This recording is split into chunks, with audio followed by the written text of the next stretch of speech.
Tuareg's military rulers say they're cutting diplomatic relations with Ukraine. They've accused Kyiv of supporting Tuareg fighters inside Mali.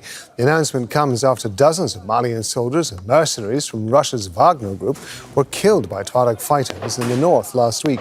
Mali's junta has used Wagner mercenaries to bolster its military since taking power in 2020.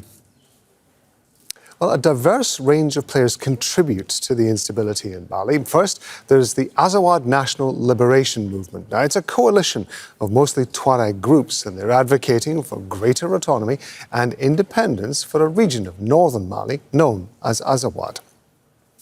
The Tuaregs have a history of grievances with the military-led government, which took power 4 years ago. They've got a network of alliances and foreign support. Strained relations with former colonial power France led the junta to seek alternative backing, which includes mercenaries from Russia's Wagner Group. Along with the pro-government fighters, a number of other armed groups operate in Mali. Some of them are aligned with ISIL and Al-Qaeda. Andrew Lebovich is a research fellow with the Clingendael Institute. He's a specialist on the Sahel and North Africa. He's joining us now from Washington, D.C. Thank you very much indeed for being with us. Given the fact that Ukraine is in the middle of a very violent war with Russia at the moment, is it a surprise to find Ukrainian forces in Africa? Well, I think the first thing that we should be clear about is that there are still, this happened very recently, and there's still quite a bit of rumor, quite a bit of speculation about what's actually happening in terms of possible Ukrainian support to the Malian rebels. So we do need to be a bit careful about how we talk about this, though certainly we have seen the war between Ukraine and Russia become more global, particularly with the confirmed presence of some Ukrainian intelligence and special forces in Sudan, for instance, fighting against Wagner and Wagner-supported forces there. So it's not entirely surprising, but we still have to really wait and try to find more information about what the extent of any possible ties are between Ukraine and rebel movements. If it was the case that Ukrainian forces were on the ground in Mali particularly, what kind of assistance would they be providing to, if the allegations are correct, Tuareg groups? Well, there isn't any confirmation that Ukrainian forces are on the ground yet. There's been some speculation. I believe that what the Ukrainian sources actually said was that there is some limited coordination and potentially providing some intelligence to rebel forces in Mali.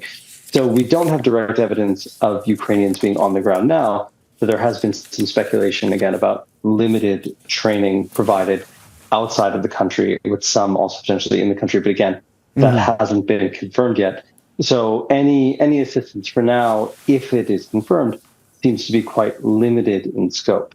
Okay, I take the point that we have to be very cautious about the level of speculation that we delve into here, because, as you say, there is a great deal that has yet to be established. Nevertheless, the Malian government, the military rulers in Mali, have said that they're cutting diplomatic ties with Ukraine. It comes after Malian soldiers had apparently attacked Russia's Wagner Group, and members of the Wagner Group were killed. Forgive me, the Tuareg fighters were involved in that. What do you think could be the connection? What is the motivation then for making this announcement after that incident? Well, I believe that the allegations of outside support emerged first from pro-Wagner sources, particularly on Telegram and other social media, where there were allegations of Ukrainian assistance, but also French and other assistance, which, again, would fit with both the propaganda that Wagner tries to push about outside opposition to their efforts and to Mali's efforts. But then it also fits with the overall attempt to explain why this attack was so devastating, particularly when Wagner forces in Mali had not encountered any sort of resistance like this before. Now, there are multiple reasons why that might be. Of course, outside training assistance is one possible explanation, though it doesn't really explain what happened.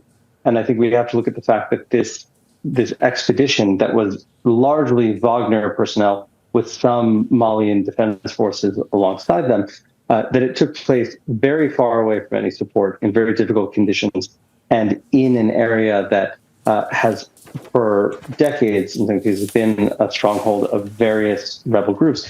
The Tuareg fighters, or the primarily Tuareg fighters that are there, know this terrain exceptionally well, and the Wagner forces and their partners really stumbled into some of the worst terrain possible, where they were just not prepared and not ready for the kind of opposition they faced. We have been talking about Mali for some time, and certainly the relationships with it, or the dynamics within Mali. So for those of us who are not following the story closely, can you briefly just talk us through what the Malian government's relationship is with Wagner forces?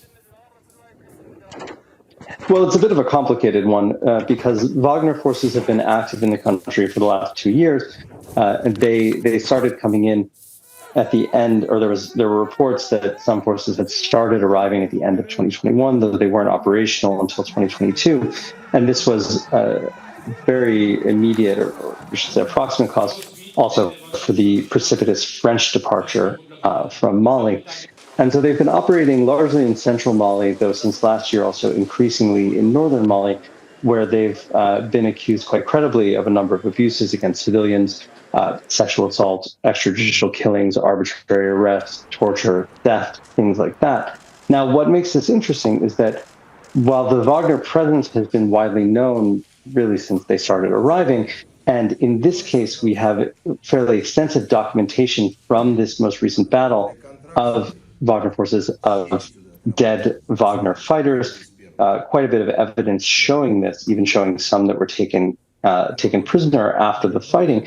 The Malian government continues to deny that Wagner forces are there. They say that Russians are assisting with training and providing equipment to Malian forces, but the Malian government has steadfastly ignored the evidence that Wagner forces are there and simply refused to acknowledge it. And even in the communique that the Malian government put out, announcing that they were severing diplomatic ties with Ukraine, even then they did not acknowledge at all the presence of Wagner personnel on Malian territory. Andrew Lebovich, we appreciate it. Thank you very much indeed.